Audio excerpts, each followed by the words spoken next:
Okay, this is George Topalidis with the Salmon Proctor Oral History Program, Black Faculty and Staff Recruitment and Retention at UF Oral History Project. Joined here today by Dr. Sharon Austin and my friend and colleague, Deon, Mr. Deon Winchester. And I'd like to begin by thanking you, Dr. Austin, for taking time out of your busy schedule to meet with us today. And I'd like to begin by asking you, where were you born and where did you grow up? I was born in Memphis, Tennessee, and I grew up there. Can you share some experiences from your formative years that made you feel a sense of inclusiveness and belonging? I think I just was able to go to some really good schools. The public school system and the schools in my community, I had teachers that were really good role models, especially in high school. And I think that they kind of gave me the confidence that I needed in the future when I was in academic and work environments where I was isolated as the only Black person. I was able to be confident because I knew I had gotten a good foundation in the schools that I attended. And I think just as far as inclusiveness in my community, it was a very close-knit working class community. So it was very inclusive. Okay. Did you experience any prejudice or discrimination during your formative years in your neighborhood, grade school, or high school? I think I experienced prejudice when I was bused from 4th through 6th grade. I grew up in a neighborhood that at once was a white neighborhood, and then Black families moved in, and because of white flight, white people moved out, and it became a Black neighborhood. But it was a really good place to grow up.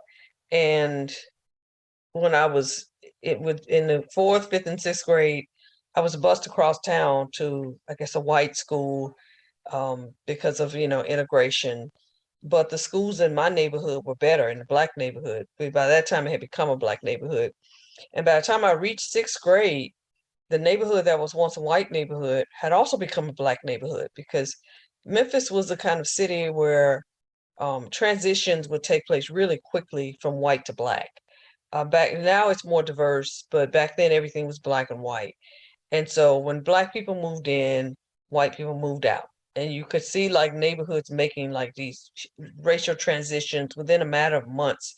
You can just see, like, even when my sister lived in a neighborhood that was a white neighborhood that later became Black, you could sort of see people like for sale signs on practically every house, like people just getting out of the neighborhood because they had all these stereotypes about Black people. So I think when I was in 4th, 5th, and 6th grade, I still didn't really have bad experiences with the kids. But I did notice some things, like just some subtle things, even with the kids. I remember once we were at this activity and we were sitting on these bleachers. And so I was sitting with these two girls who were white, and one of them dropped something and it fell down. And she told me to go get it. And I was like, I'm not going to get it. And she was like, no, you go get it. And I'm like, no, you go get it. But I took that to mean, like, she was like, why? It's like, why the Black person got to go get your stuff? I don't care if you don't ever get it back. So it was just that little subtle stuff. But for the most part, the kids weren't a problem. I mean, we tended to get along fine. I didn't have any problems, but I mean, but it was a culture shock having to get up really early in the morning and ride a bus 45 minutes one way to go to school, when the neighborhood school was like a 10-minute walk away, and the neighborhood school was better, but because it was Black, people thought the white schools were better.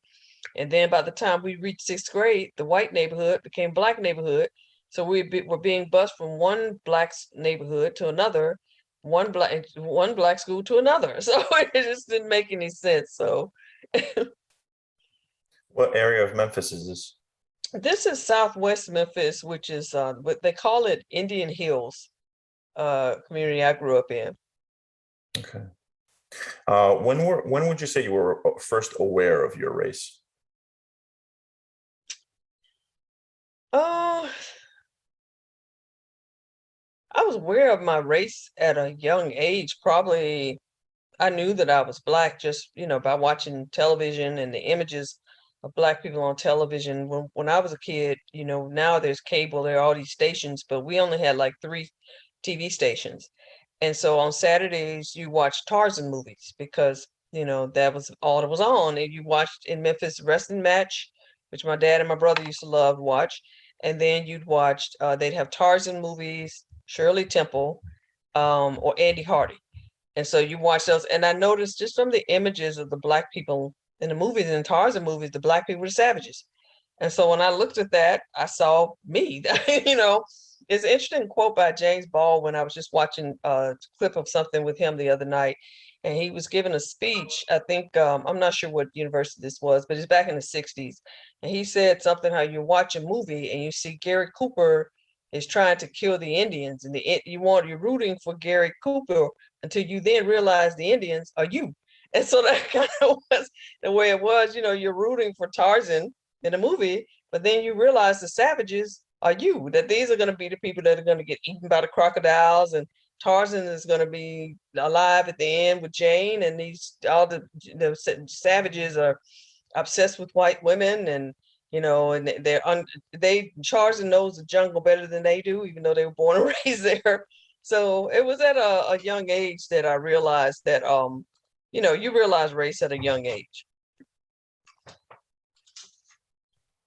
You know, Dr. Austin, I wanted to ask you if you can go into, you know, you talked about being, you know, the transition in your neighborhoods and in your schools. Could you talk about what that transition was like at the schools? I mean, was all your middle and high schools predominantly Black, or They were. how did that change? I remember once when I was in junior high school, we were looking at a yearbook as I was on the yearbook staff. And I noticed that we had some old yearbooks, and our teacher, who was white, was telling us, oh, look at these old yearbooks and get some ideas of some things you might want to do in the yearbook. And I was looking at the old yearbooks, and all the people were white.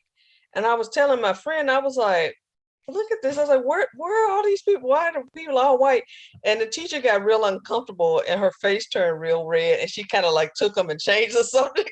But I was like, wow, that's when I realized that neighborhood had made this transition, like from white to Black, because in the yearbooks, you know, you saw how the way the students used to look. And then I looked around, and no, at our junior high school, I remember this one girl, her name was Mary, and she was white.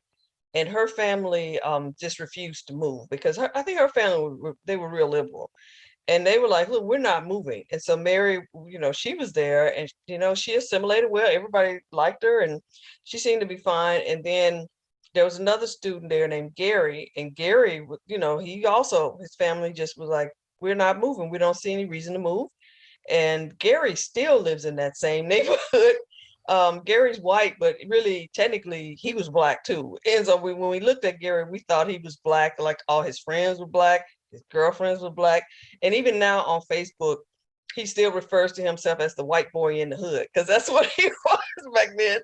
So, you know, that's when I noticed that it was different. Now, a lot of the teachers who still work there were white. Most of the teachers, I think, were Black, but a lot of the teachers there were white.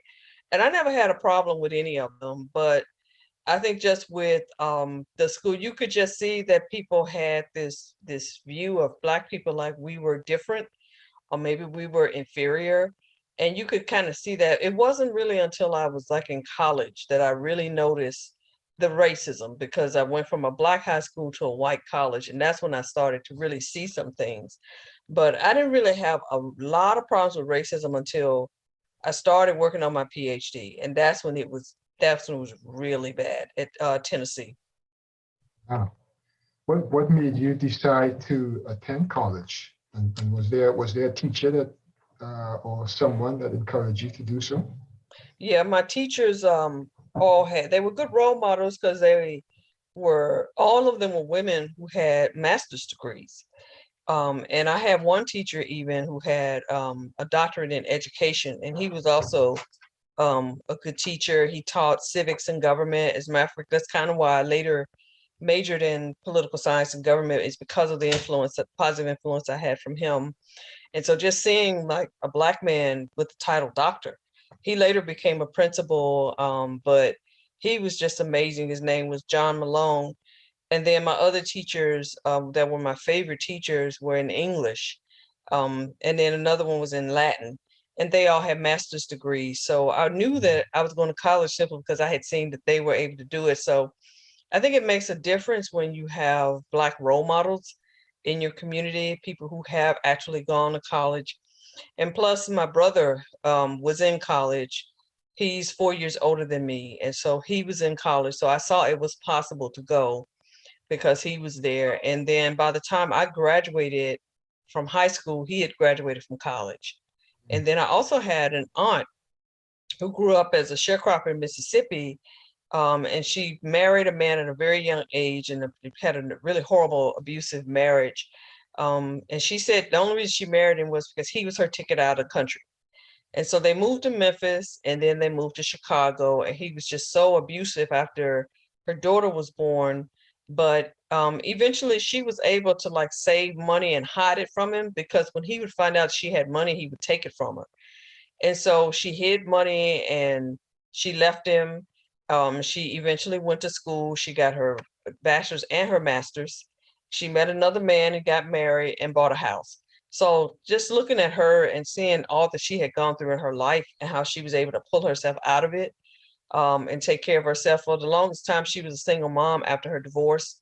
But she was able to still be a single mom and go to school and get 2 degrees and later become a successful teacher and a principal. So I had role models even in my family. Not very many people had an education in my family, but I did have some people who did. And then my uncle, Joe Canada, who's pastor now, he has a doctorate now, but he was older than me, and they used to have this radio show called Quizem on the Air, and it was sort of like a Jeopardy on the radio.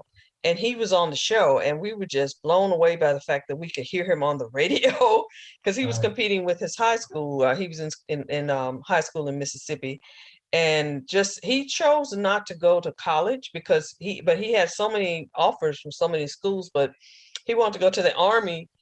And so eventually he did, and he earned his bachelor's degree while he was in the Army. He was stationed in Germany, and later he came back to the United States, and he and his wife both earned their doctorates. And now he's a pastor. But just seeing someone like that, just people who went to school and were able to be successful, that's what encouraged me to go. And that's beautiful, especially not taking the traditional routes too as well to get there. Yeah, right. Indeed. You talked about the racism that you experienced when you were at Tennessee doing your PhD. Hmm. But I'm curious, in getting to college, where did you go to college, and what were your college experiences like?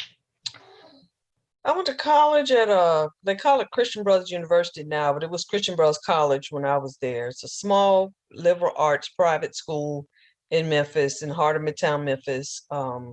When I went to school there, I started college in the fall of 1983, and that was one of the first large classes of Black students. And I think even then there were only 25 of us, but that was a large class because before the 1970s, I think it only became co-ed in 1970.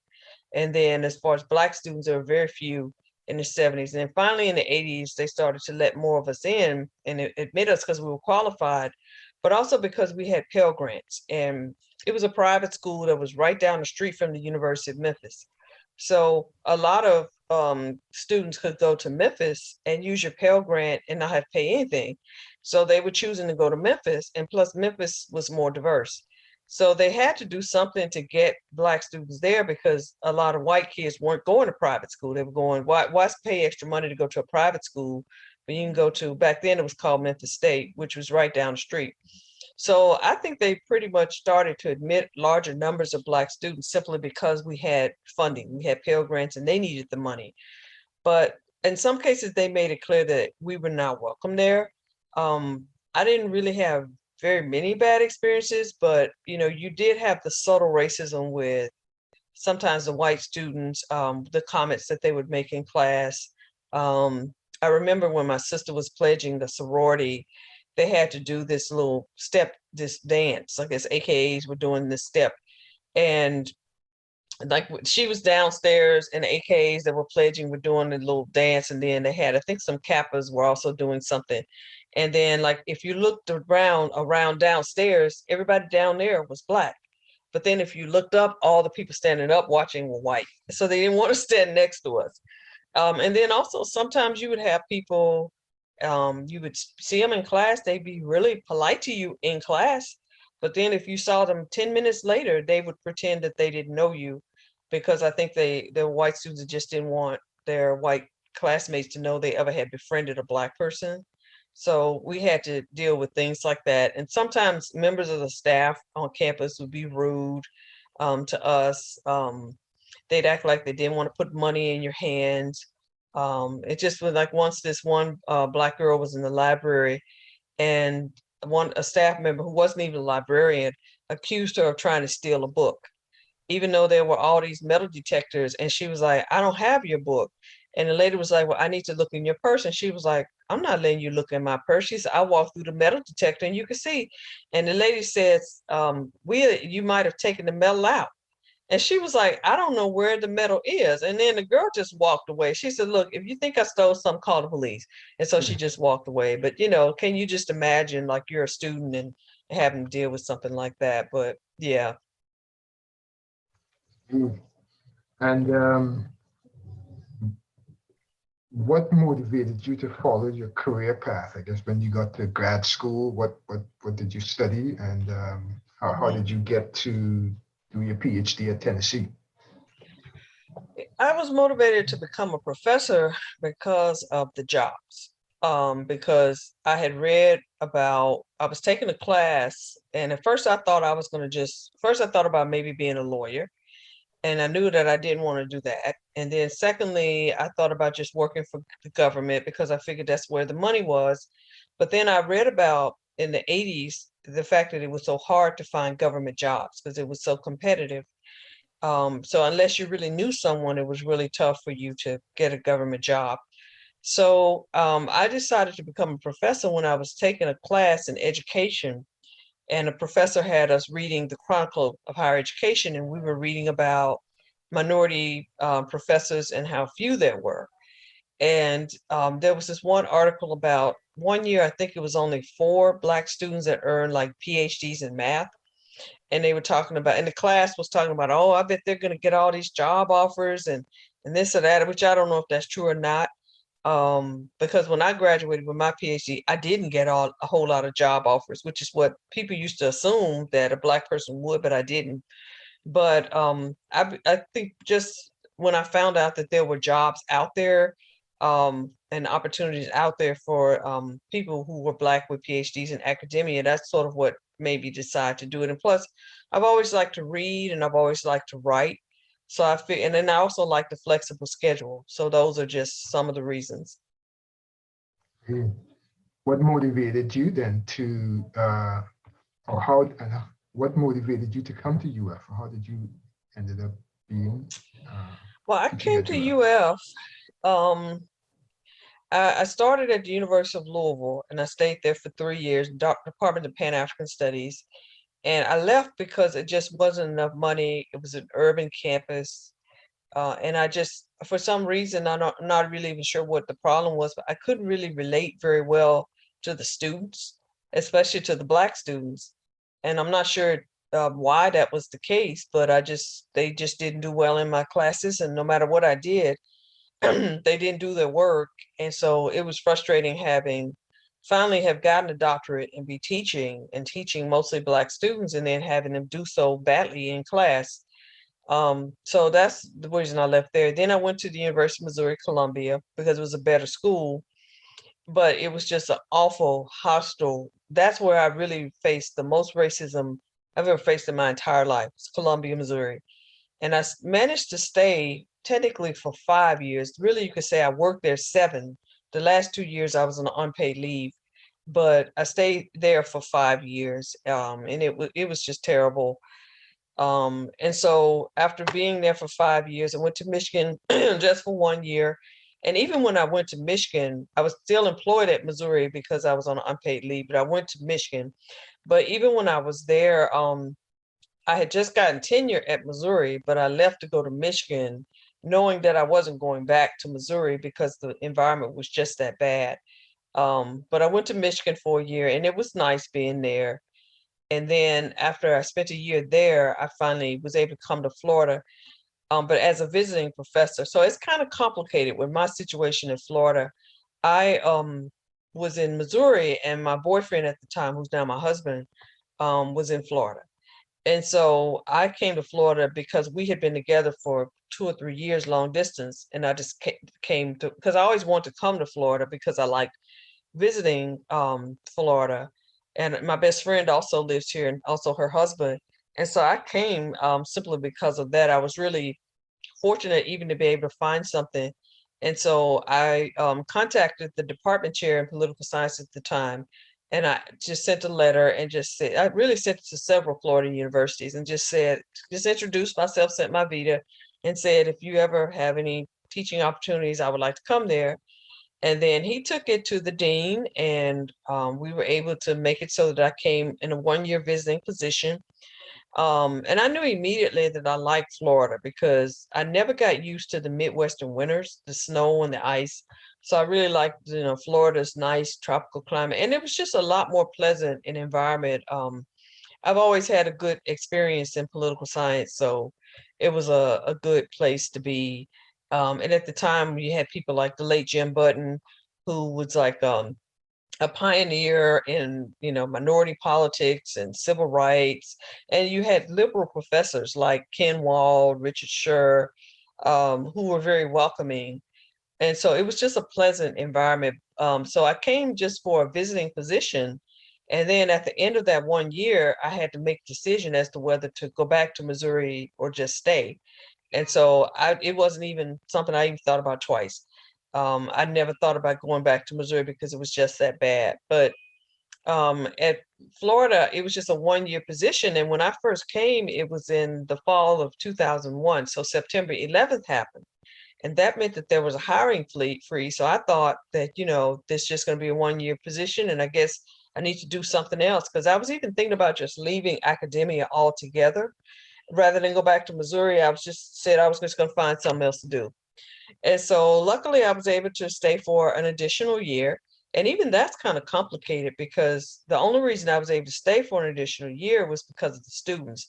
I had already been told that you won't be able to come back next year because we don't have the funding, because there's been a hiring freeze, budget cuts, and you can't come back. And so Jim Button told some students who were in his class, that who I was also would take in my class, that had happened, that they've already told her not to come back, she won't be back, and you all need to do something about it. And so unbeknownst to me, the students went and met with our department chair and told him, look, we want Black professors, because there are not many of us here now, but it was even worse back then. There weren't any back then. And so they were like, look, we want her to stay. And so somehow I stayed. And then the third year I was able to stay again. And by the third year, they had a position that I was able to apply for. And then I was able to come in permanently. But I gave up tenure to come. Even though I had tenure at Missouri, it didn't matter to me because I was just so happy to finally have a permanent position. And I had another book coming out. So I decided, rather than trying to come in with tenure, to just wait for that book to be published. And I got tenured the following year, and it was fine. So can you then compare, contrast what that process of getting tenure at Missouri, and contrast that with the process of getting tenure here at the University of Florida? Okay. And what were those experiences like? And I guess why are you still here? Okay. Well, I would say at Missouri, the experience was just nightmarish. Before I went up for tenure, I had a really awful experience with some students. I think that was just rooted in racism. And I think it was just rooted in the fact that you had some young white female students that just didn't want to take class from a Black female professor. And they knew I was Black when they went in there the first day, but they chose to stay. And all semester long, it was just a nightmare.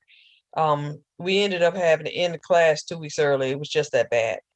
So then I went up for tenure the following semester, and I was in a hostile environment from day one. But one of the things about having a joint appointment, which is what I had in Missouri, is that you have this joint appointment in political science and Black studies, which is what I had. And the people in political science just had no respect for Black studies. And they felt like Black studies was just not a legitimate academic discipline. And I had a joint appointment, and another woman had a joint appointment with women's studies, and they felt the same way about her. And so we were the first two faculty to ever have joint appointments.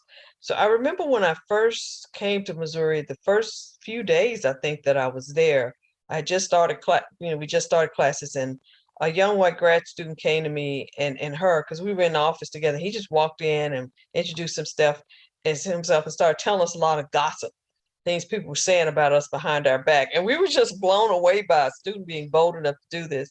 And he was saying, yeah, those joint appointments, they've already decided that y'all are never going to get tenure here. And I was like, what? And so we went and we asked the department chair, and he acted like, oh, I don't know what you're talking about. Oh, no. But we later found that was true, that he probably had heard that, because he knew a lot of the professors. He'd been around the program forever. I don't know if he ever graduated. And so he knew all the gossip. But when I went up for tenure, one problem was that we had just this horribly racist department chair who had it in for me from day one. It's a long, complicated story, but he made it clear when he came. He started working there when I was up for tenure, and he made it clear that he did not want me to not only to have tenure, but he didn't want me in the department, period. And then the interesting thing is, he would say things to other people knowing they would get back to me. Like once he told a Black grad student that I was real close to that he wanted to hire someone who taught urban and African-American politics. Well, that's what I taught. And so in other words, he was telling the student that I'm looking for her replacement. He was telling the student, knowing it was going to get back to me. So it's a lot of other crazy stuff that went on over the years, but it was awful. He wrote, I later found out, a 15-page single-spaced letter explaining all the reasons why I didn't deserve tenure, but I got it anyway. And so, because these kind of things happen, and it always gets back to you, because people who are that hateful always talk, and it always gets back to you.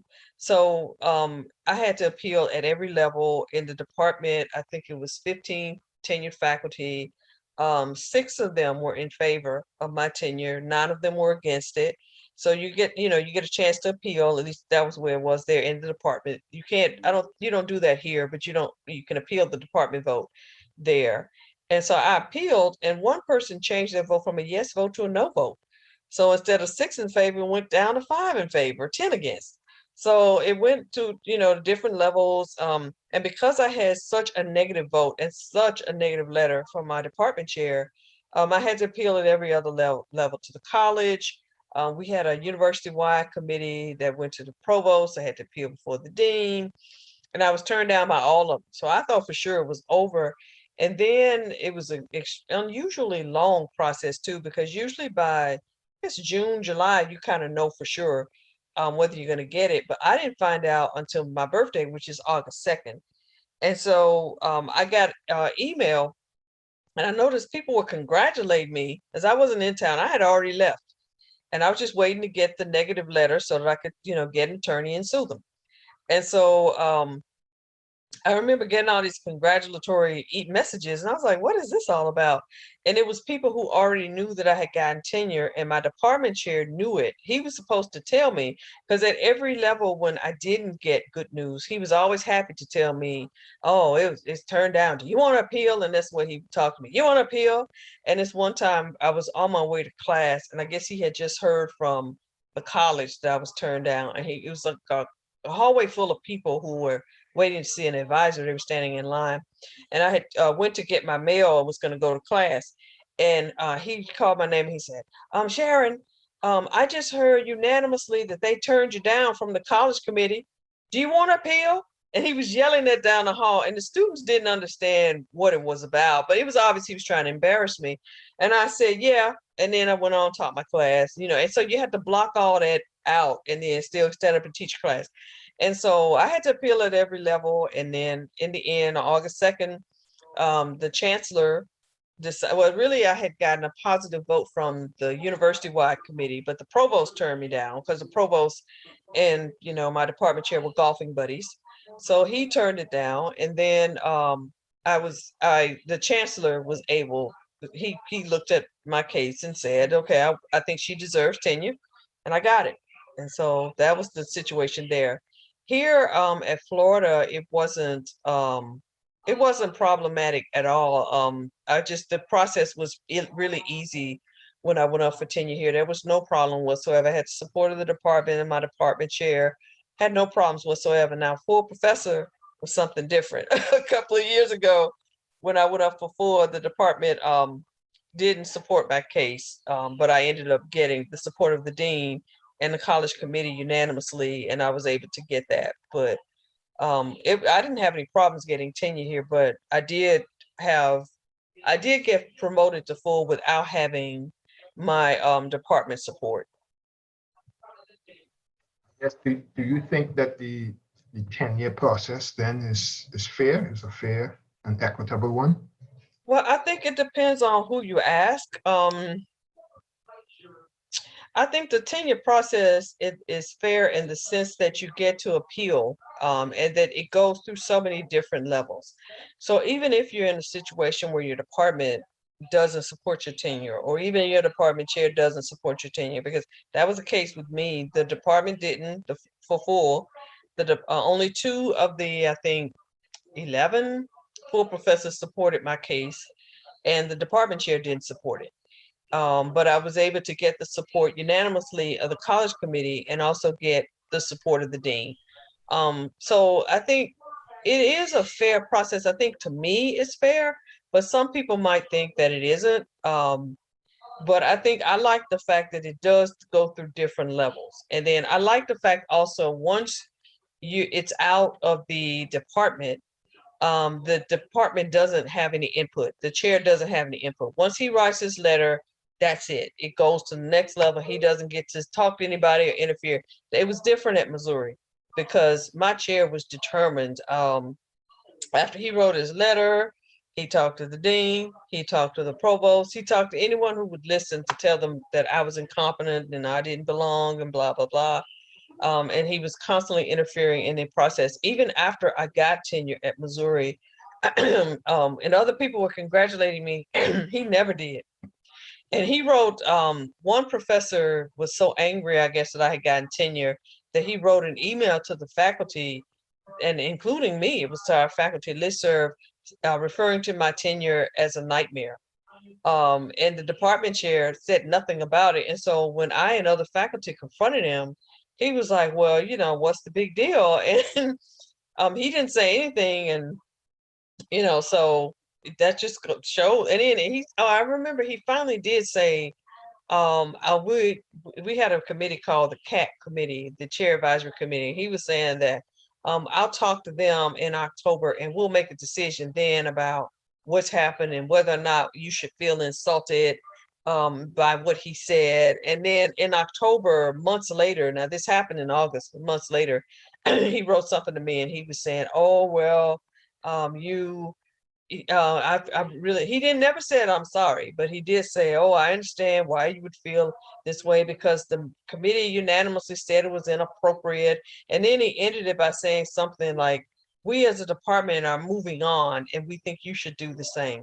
So, I mean, so that's why at Florida, I don't complain as much about my bad experiences at UF because they were so awful at Missouri. And then I also have friends who have nightmarish experiences at different schools that, compared to what I deal with here, it's nothing compared to what I've dealt with in the past and with what some of my friends deal with at other schools. But that's not to say that UF is an ideal place, because it isn't.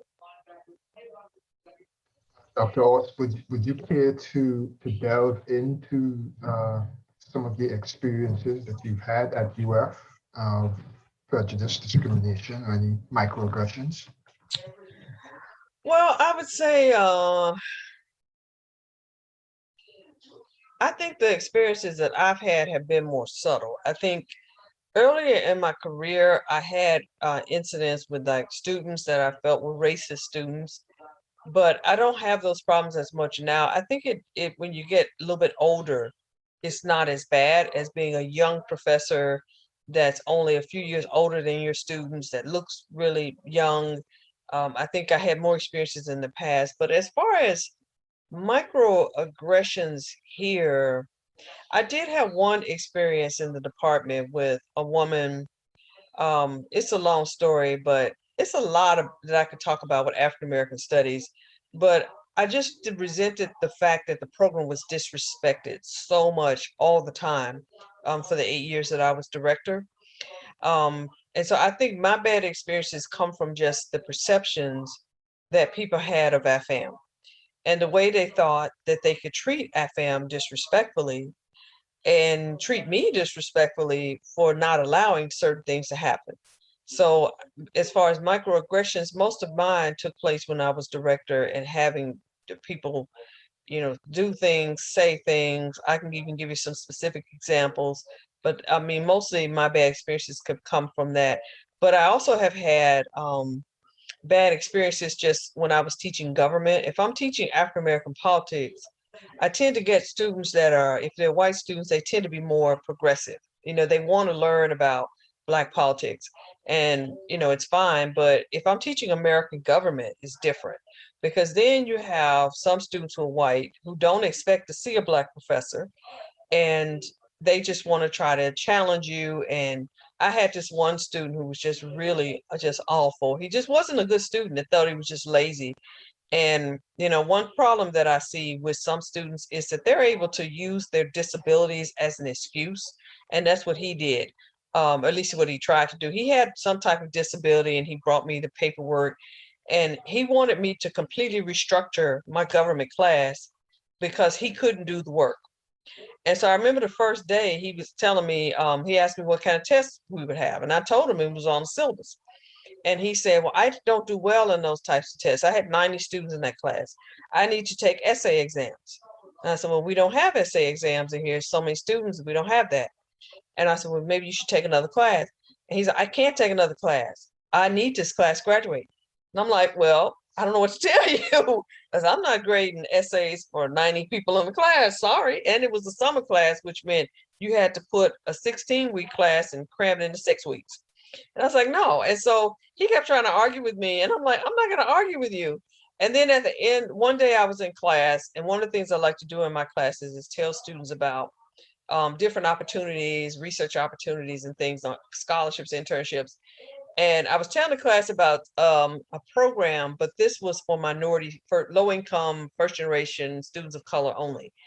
And he raised his hand and he said, all the stuff you bring in this class, it's not for white people. It's obvious you have a bias against white people. And the other students in the class were like, what did he just say? And I just looked at him and I'm like, it's obvious this person wants attention. So I acted like I didn't hear him and I just continued with the class. But, that was one example of something that I remember with just having students. And then I also had another situation even in the department a few years ago when I was director of African American Studies.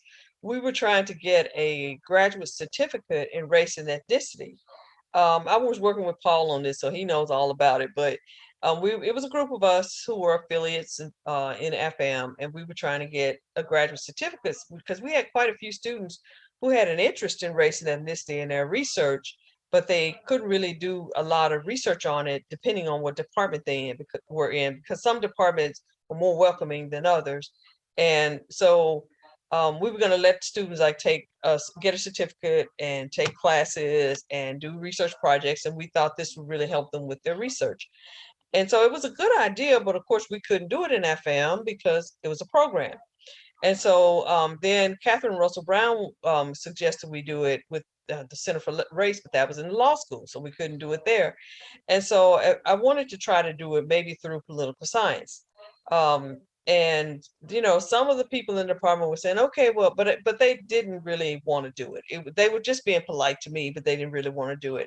So to make a long story short, one professor said to me, okay, I'll work with you on this, and here's my syllabus, and this can be a required class.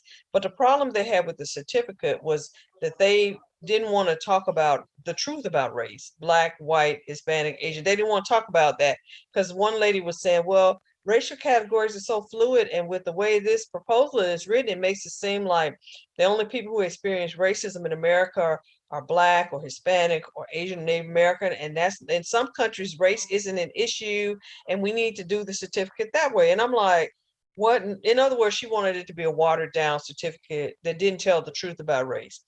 So one professor told me to work on his syllabus, and that would be the required class for this for one of the required classes for the certificate.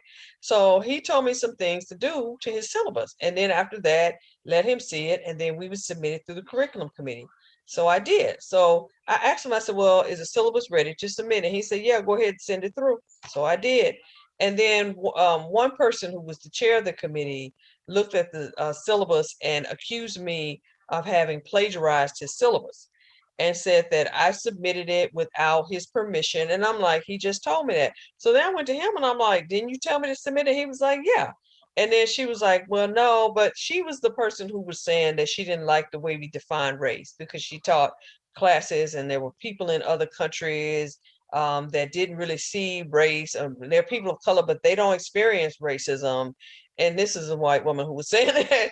And so I just thought that was frustrating. But I mean, the problem was, it was frustrating that she accused me of this plagiarism. And then his field was comparative politics. My field is American politics. So why would I want to plagiarize anything, but certainly a syllabus? I mean, if I'm going to plagiarize something, it's going to be a book or something. But anyway, that was the problem. But the bigger problem as I saw it, was that Black studies never had the power to do the things we wanted to do. Whenever we talked about doing something in the program, it's almost as if there was always some white overseer watching what we were doing, telling us, you can't do that, you can't offer this. We tried to get a combined bachelor's and master's degree. You can't do that. I wrote a proposal for a master's degree. It was shot down. And then it's also the way the university lies about things. I mean, I don't know if I'm getting off the subject, but the way that they'll say things about Black studies, like really to look at the way that they say, oh yes, we're helping Black studies become a department, as if that has not been something we've been trying to get for 20 years or longer. Even they wanted a department even back in the 60s when they first put the program together. And then I submitted a proposal for a department in 2015, and the dean and the associate dean shot it down. They wouldn't even consider it. And back then we had more tenured faculty then and more faculty period than they have there now. But to listen to them talk, they try and make seem like, oh yes, it's just so wonderful and we're doing this and that for them. But that's not true. At least that wasn't the case when I was director. So I had a lot of bad experiences as director, and I'm sure with the other people that you talked to, like you mentioned you talked to Faye Harrison, I'm sure she did as well, because one of the things that I'm noticing is a pattern is that they don't give you the support that you need when you're director. You pretty much are having to run things and do things on your own. They refuse to hire an assistant director, even though I asked for one several times. And then, you do the best you can with what you have. And then when you no longer are director, it's as if they try to trash you and they tell people things like, oh, you're incompetent. Or even in the sense when I came in, they told me that, oh, well, Faye, she never really did anything except travel. And it wasn't true. She had done a lot to get the minor. She tried to get the same major that I got, but they wouldn't let her do it. And they trash all of the previous directors and try to make it seem like the program would have progressed more if these people had done more. But what can you do when you're one person and you have all this weight on your shoulders, and you have an administration that isn't helping you, and in some ways is even working to undermine you? And then if you notice, even now when you look at the program, it's as if I was never a part of it. And everybody on campus knows that I built it.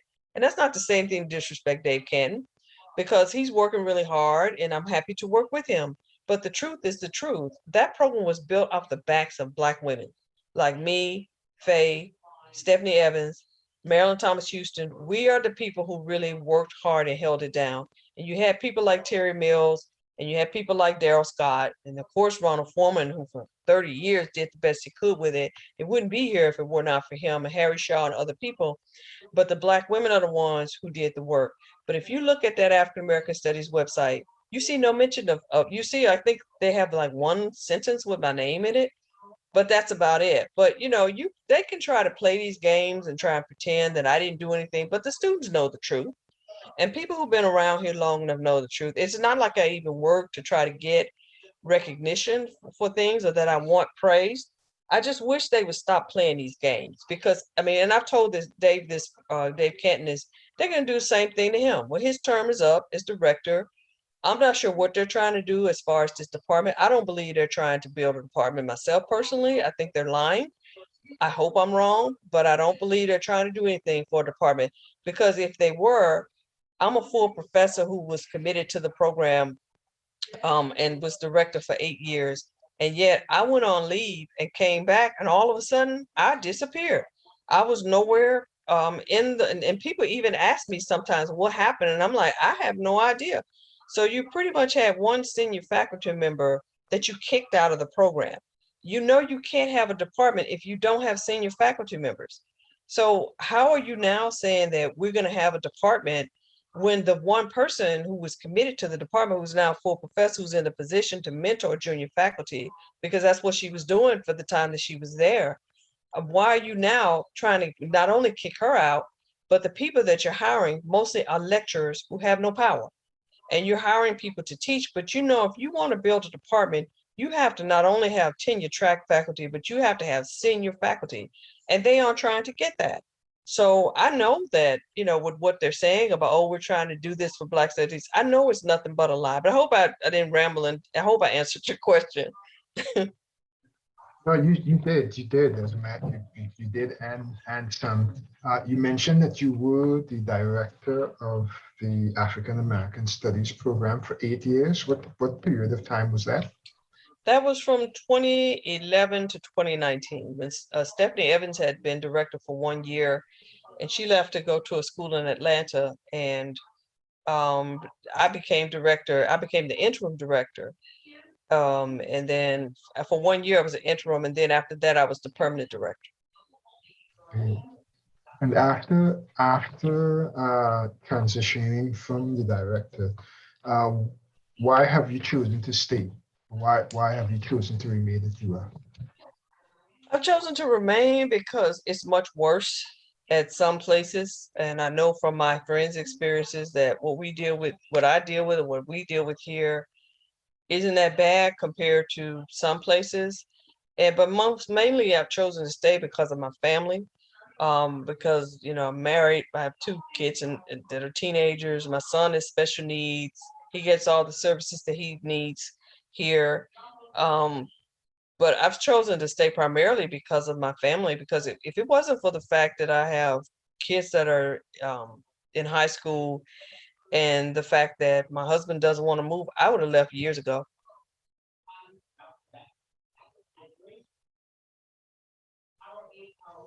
Good. Okay. The next question that I'd like to ask here is, what level of, can you sort of elaborate on the amount of mentoring that you do to students? You mentioned junior faculty as well at UF. Sort of elaborate on that. Well, I think I do a lot because I like helping people. That was the right way that I was raised in my community by my teachers and by my parents. But I don't really get a chance to mentor very many young African American faculty because they just aren't here. But the ones who are here are people that I like to give information, share information to. Like, for example, Rick Stevenson and Courtney Moore Taylor are both relatively new faculty. They're in African American Studies, and I'm editing this new book series on government and politics in the South with UF Press. And so I've been trying to get both of them to submit their book proposals to try to publish their work with the press. And whenever I get information about opportunities that I think they may not be familiar with, that they can take advantage of, I tell them about them. I do a lot of mentoring as far as grad students. I serve on a lot of committees. I help with dissertations. As far as undergrads, I think I do most of my mentoring with them. with different programs like McNair Scholars, University Scholars. I like to tell my students in every class about different opportunities on campus. I have a passion for undergraduate research, and I always encourage my students to participate in programs like the college has a new program called Class Scholars, and you can work with a faculty member. I tell them about SPOP a lot because I worked with SPOP over the years. The Center for Humanities, I also worked with them, the Graham Center. So I like to just tell students about opportunities that they may not be aware of, not only on campus, but off campus as well. I always encourage my students to not just stop after you get your bachelor's degree, get an advanced degree, preferably a PhD or law degree or some type of advanced degree, because a bachelor's degree is good, but it's better to just, while you're young, go ahead and go to school and get it over with, because that's what I did. I just went straight through and didn't stop. And then that way, when you get older, you won't have to worry about going back to school. If you decide to do something different and get a different kind of degree, then that's fine. But you can get your schooling out of the way when you're young and you're single. And that way you don't have to worry about it later on.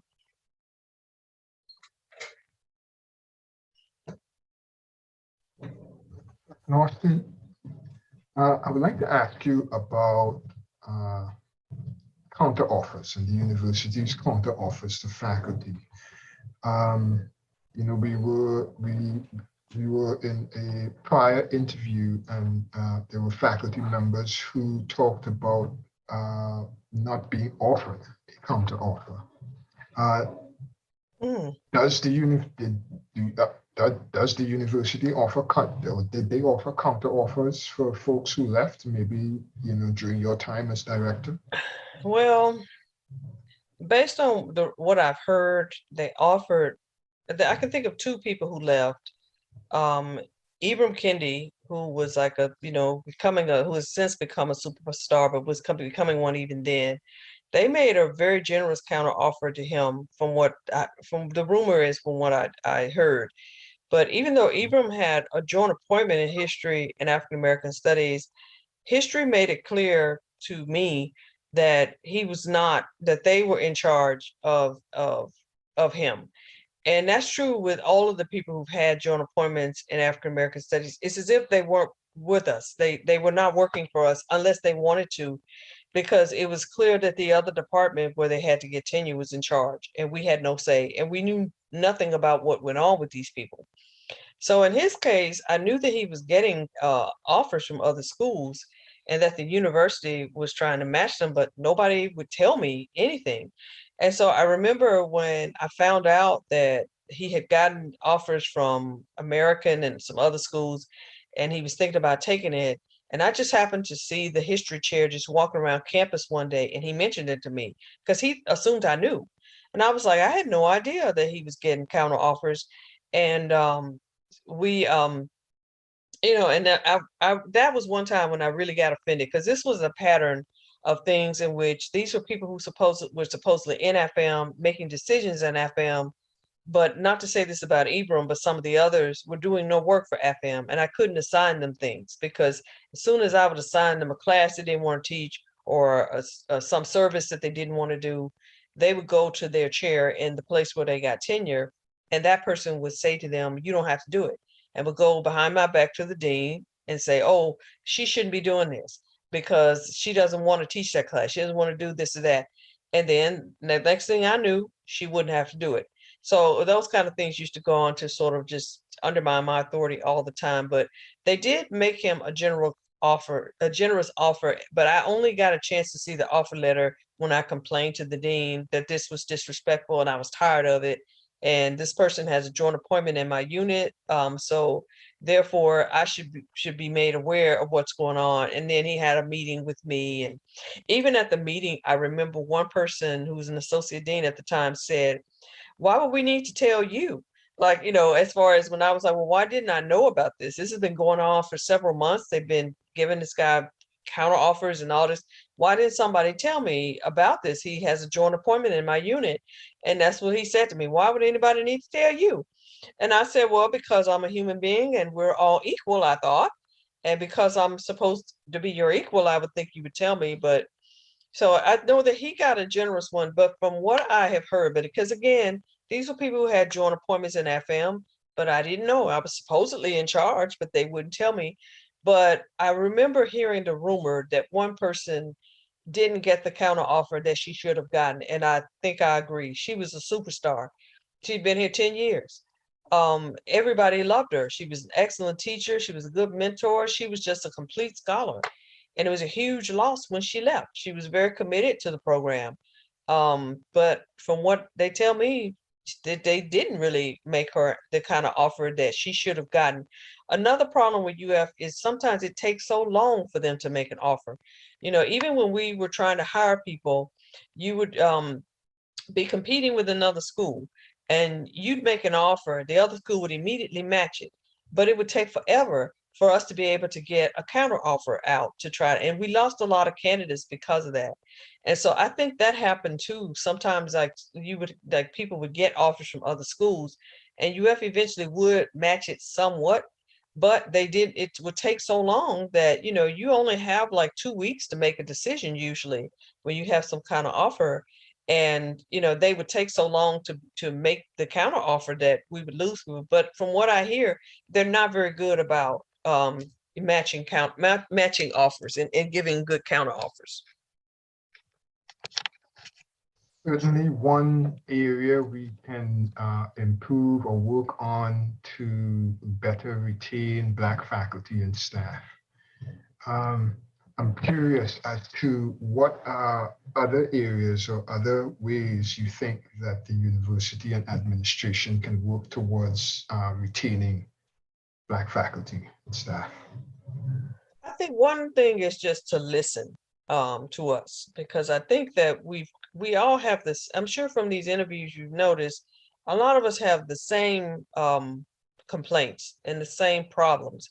People who have worked here in the past who no longer work here, people like me who still are working here, who've been working here a long time.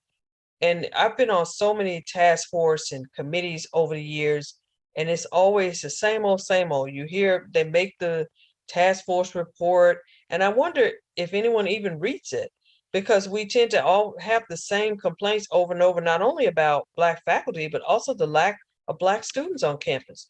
Over the years, we've talked about some things we could do to possibly try to recruit students or to make a more hospitable environment for the people who are here.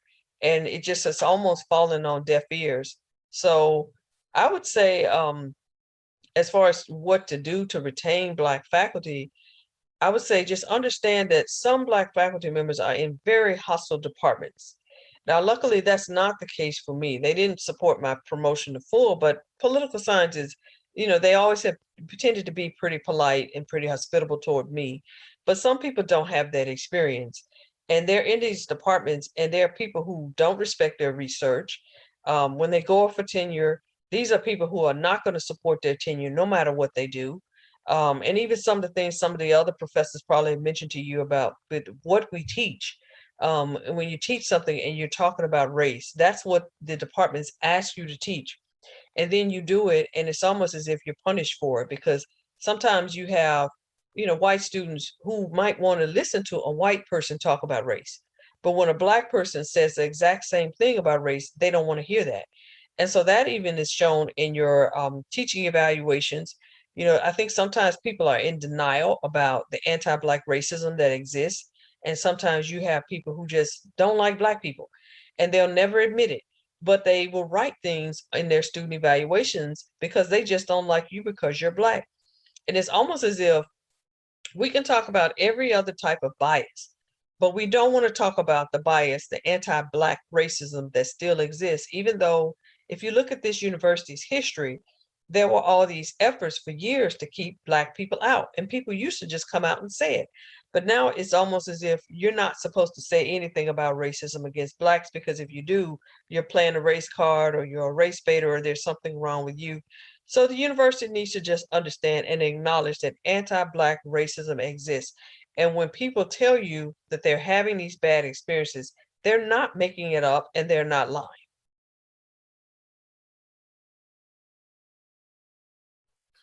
Just to sort of follow up on Deon's question, In your view, what should the administration do to recruit Black faculty and staff? Well, now that's a hard one, especially to ask me considering what I'm even dealing with now.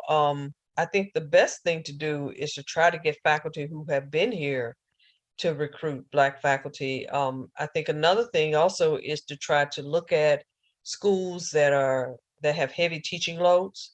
There are a lot of really talented Black faculty at HBCUs and at other schools that have heavy teaching loads that might be willing to come to UF if they would reach out to them.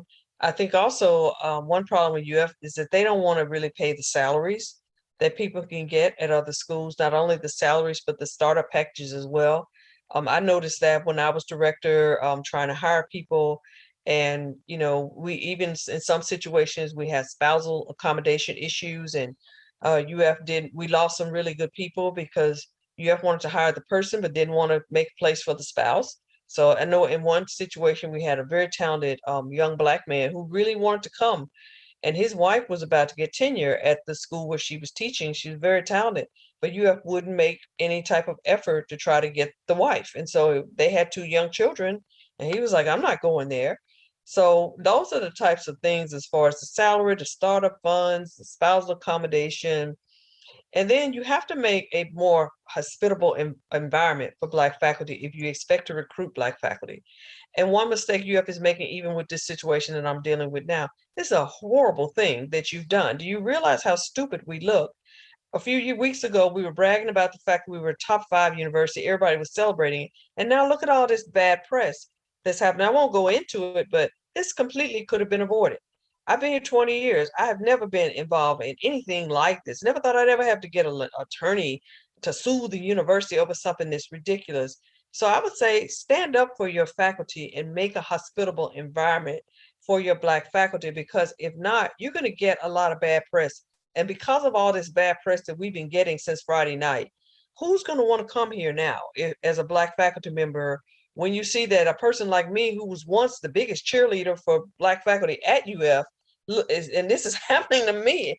I mean, so use common sense. And when you see that there's a conflict with a Black faculty member, try to resolve that conflict before it gets blown out of proportion.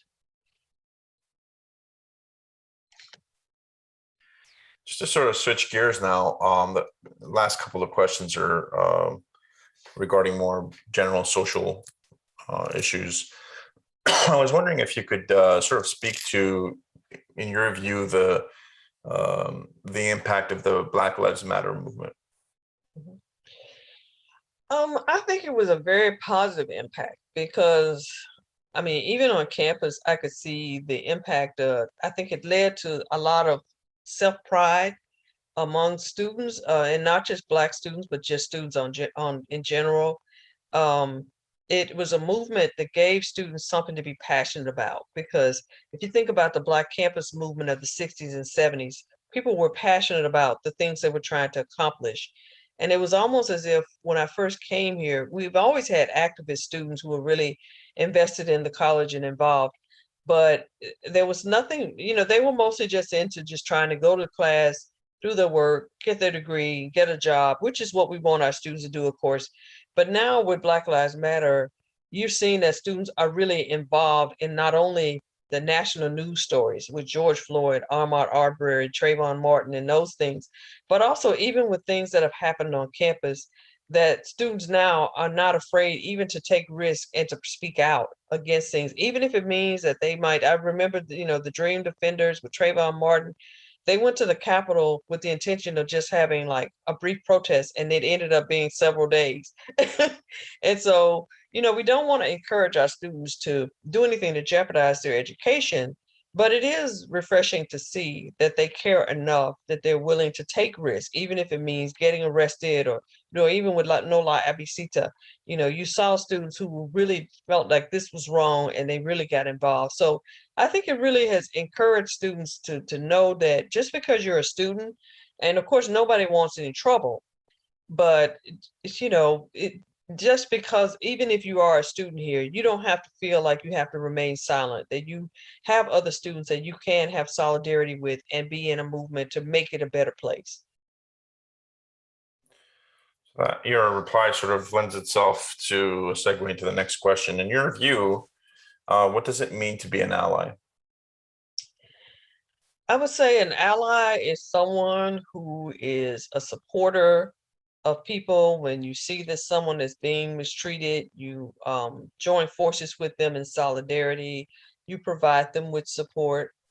Um, an ally is basically a friend who is there to be your supporter and be your cheerleader.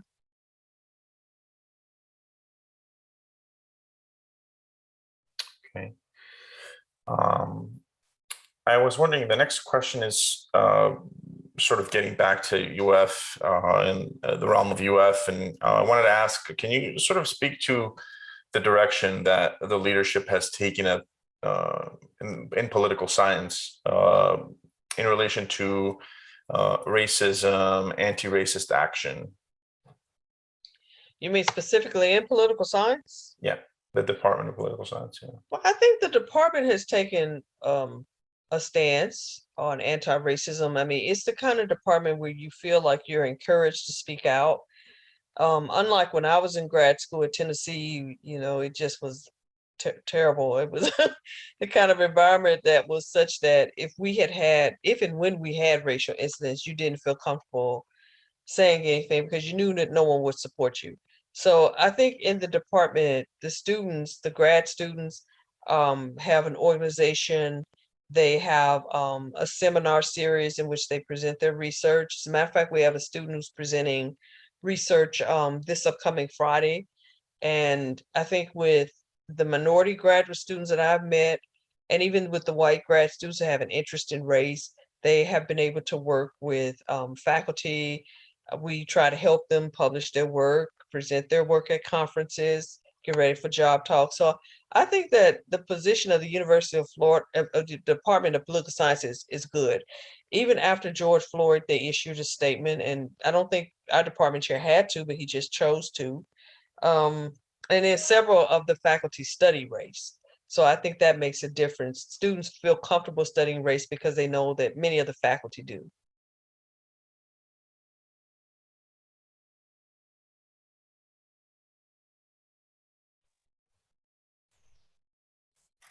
Okay, that's really all the questions I have. Deon, did you want to ask anything else before we wrap up? Dr. Austin, there is just one question that I gotta ask, and it kind of pertains to the lecturers. And there seems, can you talk about the experience of lecturers, and what's the process of converting lecturer positions into tenure track positions? And it seems like increasingly more faculty are lecturers and not in these tenure track positions. So your thoughts? I'm glad you asked that question because it's one thing I forgot to mention. That was something that has frustrated me for years.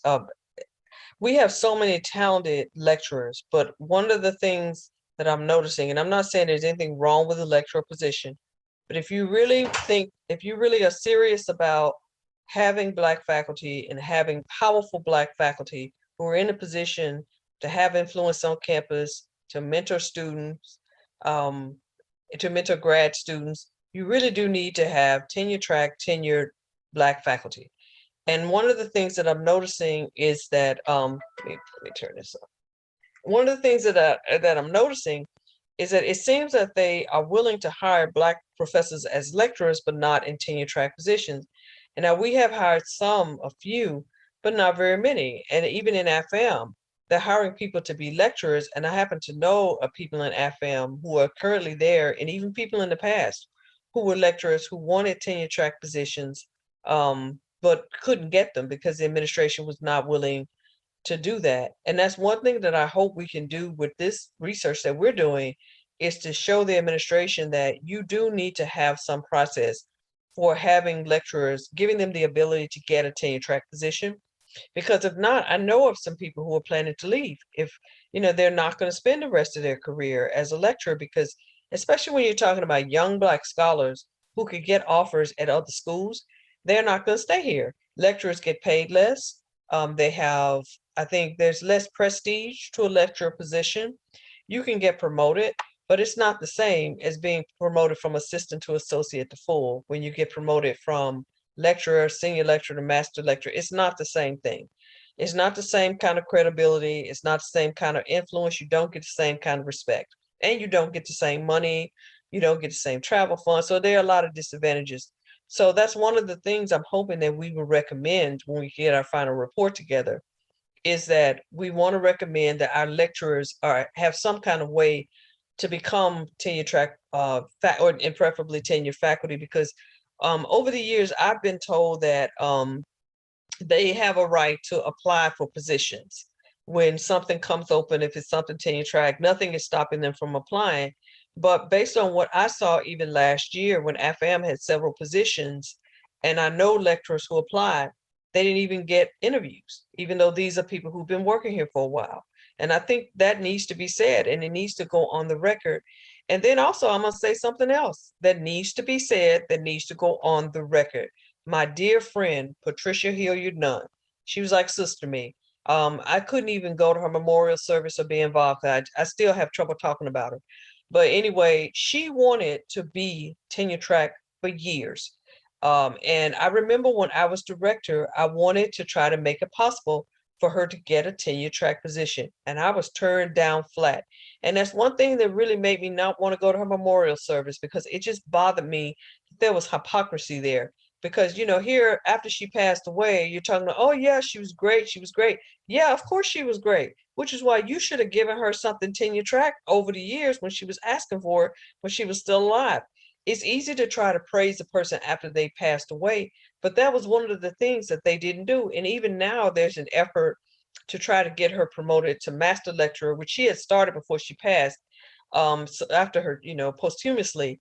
And I'm not sure what the status of that is, but nevertheless, that is a good example of someone who definitely had done the research, had the record, had the service, community service, campus service, just a complete educator who wanted something tenure track, and they wouldn't give it to her. And I happen to know they wouldn't give it to her because I was one of the people who tried to help her get that. And other people, other directors before me tried to do the same thing.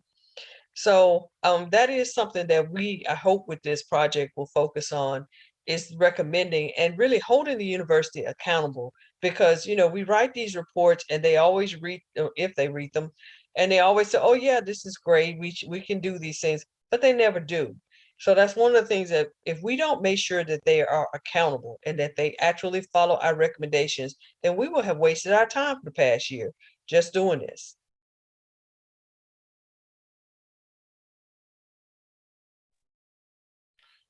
Dr. Austin, I think I speak for Deon as well when I say thank you very much for the time that you've taken to speak with us this afternoon. Sorry, this room got dark. The sun's going down. I need to open the blinds. We definitely don't want to take any more of your time up. So with that, what I'm going to do is turn the recorder off and say thank you. You're welcome.